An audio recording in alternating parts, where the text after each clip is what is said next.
ராதே கிருஷ்ணா, எல்லாருக்கும் நமஸ்காரம். இன்றைக்கி நம்மாத்து பிரேக்ஃபாஸ்ட் வந்து அரிசி உப்புமாவும் இந்த காந்தல் கொஞ்சம் இருக்குது, அதுவும் இருக்குது. தொட்டுக்க வந்து ஊறுகாய். இதுதான் இன்றைக்கி நம்மளோட பிரேக்ஃபாஸ்ட்டு. நான் வந்து ஷார்ட்ஸில் போடுறேன், அதில் வந்து உப்புமா ஒழுங்காக காட்டுறேன். இப்போ வந்து எனக்கு ஒரு கேமரா தான் போட முடியும், ஃப்ரண்ட்டு போட்டால் ஃப்ரண்ட்டில் தான் என்னால் காட்ட முடியும். எனக்கு வேறு டெக்னிக்லாம் அவ்வளோவா எல்லாம் தெரியாது. அதனால் வந்து முதல்ல உப்புமாவை காமிச்சிடுறேன். அதுக்கப்புறம் இன்றைக்கி நான் தான் கொஞ்சம் போய் பண்ணினேன்.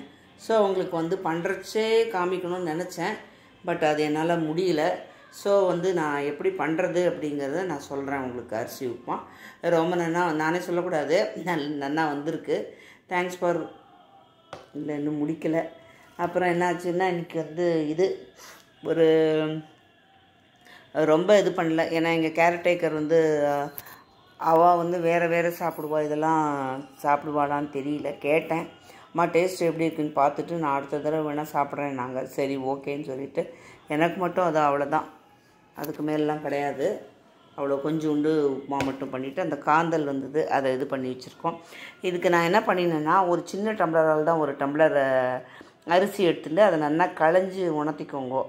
அது நல்லா களைஞ்சி உணர்த்திட்டேன்னா கொஞ்சம் அந்த ஈரம் இருக்கும். அதுக்கப்புறம் வந்து ஒரு டம்ளருக்கு 1/4 டம்ளர் வந்து துவரம்பருப்பு போட்டுக்கோங்க. துவரம்பருப்பு போட்டுட்டு அதை கொஞ்சம் வந்து இந்த விதத்தில் பண்ணுங்க. கொஞ்சம் வறுத்துட்டு கொஞ்சம் நல்லா வறுக்கணும். அதாவது ரொம்ப செவக்காமல் ரொம்பவும் இது இல்லாமல் வாசனை வர வரைக்கும் நல்லா வறுத்துட்டு அதை ஆற வச்சுட்டு, உங்களுக்கு அதுவும் களைஞ்சி போட்டுக்கணுன்னா அதையும் களைஞ்சி போட்டுக்குவோம், இல்லைன்னா அப்படியே அரைச்சிக்கலாம், ஒன்றும் இது இல்லை.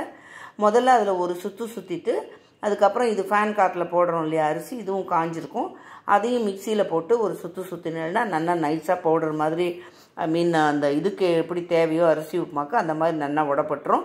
கொஞ்சம் ட்ரிக்குன்னு பார்த்து அந்த ஒயிட் மூடில் வச்சு நீங்கள் பண்ணேன்னா கரெக்டாக இருக்கும். அதை அரைச்சி தனியாக வச்சுக்கோங்க. அதுக்கப்புறம் மிளகு கொஞ்சம் இந்த இது குத்துறது இருக்கு இல்லையா, அதில் போட்டு கொஞ்சம், ஏன்னா இதில் போட்டேன்னா ரொம்ப இதுவாகிடும், கலர்லாம் சேஞ்ச் ஆகிடும், உப்புமா கலர்லாம். இப்போ நான் போட்டிருக்கேன் இன்றைக்கி, அதனால தான் கொஞ்சம் சேஞ்ச் ஆகிருக்கு. நீங்கள் வந்து என்ன பண்ணுங்க, அதை தனியாக இது பண்ணி வச்சுக்கலாம். அதுக்கப்புறம் வந்து நான் வந்து 1க்கு 3 டம்ளர் தண்ணி வைப்பேன். உங்களுக்கு வந்து ரொம்ப உதிரா வேணும் அப்படிங்கிற பட்சத்தில் நீங்கள் வந்து கொஞ்சம் தண்ணி கம்மியாக வச்சுக்கலாம், ஒரு 2.25 அந்த மாதிரி. இல்லை இன்னுமே நல்லா குழவா வேணும், எங்கள் அரிசி ரொம்ப பழைய அரிசினா அந்த இதுக்கு இன்னும் கொஞ்சம் ஜாஸ்தியும் தண்ணி விட்டுக்கலாம். உங்கள் சௌரியம், அது உங்கள் அரிசி எப்படி இருக்குதுன்னு பார்த்துட்டு, உங்களுக்கும் எப்படி தேவைப்படுறது, கொஞ்சம் சாஃப்டாக தேவைப்படுறதா இல்லை வரப்பாக தேவைப்படுறதான்னு பார்த்துட்டு அதை நீங்கள் பண்ணிக்கலாம். அதனால் ஜலத்தை வந்து ஒரு இதில் ஒரு பக்கத்தில் எடுத்து வச்சுக்கோங்க. 1க்கு 3 நான் போட்டிருக்கேன் இன்றைக்கி, எனக்கு கரெக்டாக வந்திருக்கு. அதுக்கப்புறம் என்ன பண்ணணும், இலுப்பச்சட்டி போட்டு தேங்காய் எண்ணெய் போடலாம். தேங்காய் எண்ணெய் போட்டேன்னா வந்து ரொம்ப டேஸ்ட்டாக இருக்கும். ஸோ தேங்காய் எண்ணெயில் கடுகு, அப்புறம் வந்து உளுத்தம்பருப்பு, கடலைப்பருப்பு, பெருங்காயம், மிளகாய் வத்தல் 1 கிள்ளி போட்டுக்கோங்க. போட்டுட்டு அது கொஞ்சம் நல்லா வறுபட்ட உடனே இந்த ஜலம் வச்சுருக்கோம் இல்லையா, கருவேப்பிலை போட்டுட்டு இந்த ஜலத்தையும் போட்டுருங்கோ. போட்டுட்டு தேங்காய் கொஞ்சம் துருவி வச்சுக்கோங்க, ஒரு கைப்பிடி அளவுக்கு தேங்காய் துருவி வச்சுக்கோங்க. அந்த தேங்காயை வந்து அதில் போட்டுட்டு,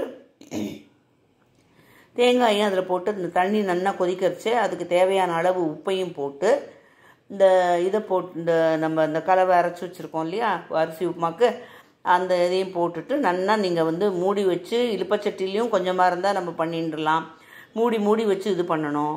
அதில் உங்களுக்கு காந்தல் கிடைக்கும். அப்படி இல்லை சப்போஸ் வேண்டான்னா நீங்கள் அதை அப்படியே ஒரு பாத்திரத்துக்கு ட்ரான்ஸ்ஃபர் பண்ணி ரைஸ் குக்கர்லேயோ இல்லை குக்கரில் வச்சு ஒரு 3 விசில் விட்டுட்டு கொஞ்சம் ஆற விட்டு எடுத்துலைன்னா நல்லா பொலன்னு நல்லாயிருக்கும். இதுவும் வெந்துடும். நீங்கள் என்ன பண்ணுங்க, இந்த இதை துவரம்பருப்பை தான் வறுத்துட்டு பண்ணலைன்னா ரொம்ப டேஸ்ட்டாக இருக்கும். இது வந்து முன்னாடிலாம் நம்ம வறுக்க மாட்டோம், அப்படியே பச்சையாகவே போடுவோம். ஜீரகம் கொஞ்சம் தனியாக அந்த தண்ணியில் போட்டுக்கோங்க, தேங்காய் போட்டுக்கோங்க, உப்பு. அதனால் நீங்கள் வந்து கொஞ்சம் வறுத்துட்டு அரைச்சி பண்ணலைன்னா ரொம்ப டேஸ்ட்டாக இருக்கும். நீங்கள் என்ன பண்ணுங்க, முதல்ல அதை விட்டுட்டு ஒரு சுற்றிடுங்க. ஏன்னா அதோடு சேர்த்து போட்டால் வந்து ரொம்ப மசியாது, பருப்பு நல்லா முழிச்சுன்னு இருக்கும், அரிசி இதுவாகிடும். ஸோ அதை 2 சுற்றிட்டு அதுக்கப்புறமா இதை போட்டுக்கோங்க. அவ்வளோதான், இறக்கிட்டேன்னா அரிசி உப்புமா ரெடி ஆயிரும். ரொம்ப டேஸ்ட்டாக இருக்கும். இதுக்கு நம்ம தேங்காய் தொகையல் தொட்டுக்கலாம், இல்லை என்ன தொகையல் வேணாலும் நம்ம தொட்டுக்கலாம். எதுவும் இல்லைன்னா சர்க்கரை போட்டுப்பா, இல்லைன்னா வெல்லம் போட்டுப்பா, இல்லைன்னா ஊறுகாய் போட்டுப்பா, இது இல்லைன்னா வெறுமையே கூட சாப்பிட்லாம், நல்லாயிருக்கும். அது காஞ்ச மிளகாயும் போட்டுக்கலாம். அப்படி இல்லைன்னா காஞ்ச மிளகா வேண்டான்னா ஒரே ஒரு பச்சை மிளகா போட்டுக்கலாம்.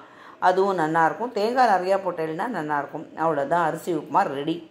எல்லோரும் சாப்பிட வாங்குவோம். இன்றைக்கி ரொம்ப நாள் கழித்து நான் வந்து கிச்சனுக்கு போனேன். பட் உங்களுக்கு அது வீடியோ எடுத்து போடணுன்னு பார்த்தேன். அது எனக்கு முடியல, நிற்க முடியல, ஒன்றும் ஸ்டடியாக இது பண்ண முடியல. ஸோ வந்து நல்லா பண்ணிவிட்டு அப்புறமா உங்களுக்கு காமிக்கலாம் அப்படின்னு சொல்லிட்டு காமிக்கிறேன். தேங்க்ஸ் ஃபார் வாட்சிங் my channel. Subscribe me. Radhe Krishna. நமஸ்காரம். தொடரும்.